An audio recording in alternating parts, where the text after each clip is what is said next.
Good afternoon, everyone. Good afternoon, Piyush. Piyush. Piyush. No. He's not responding. Piyush. My God. Guys, I'm not able to understand what has happened to Piyush.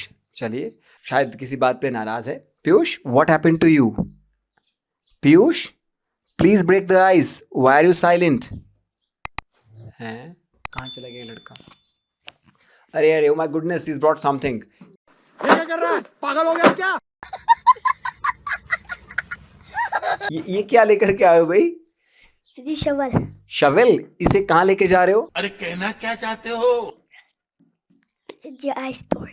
बर्फ तोड़ने? आप बेलचा लेकर के, शवेल लेकर के बर्फ तोड़ने जा रहे हो? क्यों? अबे जल्दी बोल, कल सुबह पनवेल निकलना है। जी आपने तो बोला था ब्रेक द आइस। अच्छा, मैंने कहा था टू ब्रेक द आइस।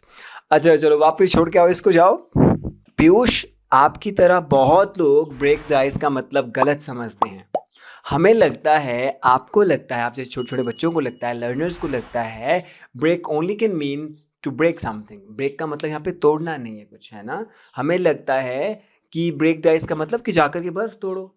जैसे पीयूष आप चल दिए, हिमालय की ओर जा रहे थे, है ना। आपको लगता होगा कि ब्रेक द आइस का मतलब बर्फ तोड़ना है, लेकिन नहीं।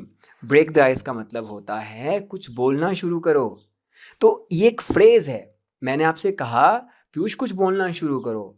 आई कुड हैव सेड, मैं कह सकता था, मैं कह चुका होता, मैं ये भी कह सकता था कि पीयूष प्लीज़ स्टार्ट स्पीकिंग, लेकिन मैंने ऐसा नहीं कहा। मैंने एक फ्रेज़ यूज़ की। मैंने क्या की? एक फ्रेज़ यूज़ की जिसमें मैंने कहा, क्या कहा? टू ब्रेक द आइस, कि प्लीज़ कुछ बोलना शुरू करो। आई वॉज विशिंग यू, मैं आपको विश कर रहा था, आपने कुछ कहा नहीं, है ना। तो ब्रेक द आइस का मतलब क्या होता है? To start speaking. क्या मतलब होता है? To start speaking. अच्छा। हाँ, और इसका मतलब ये बिल्कुल भी नहीं है कि कुछ तोड़ फोड़ मचा करके यहाँ वहाँ किसी का सर फोड़ के वापस आ जाओ। अब ध्यान में आया होगा पीयूष को कि सर मैं तो कुछ बोल नहीं रहा था, और इसीलिए आपने मुझे कहा क्या? To break the ice. ठीक है।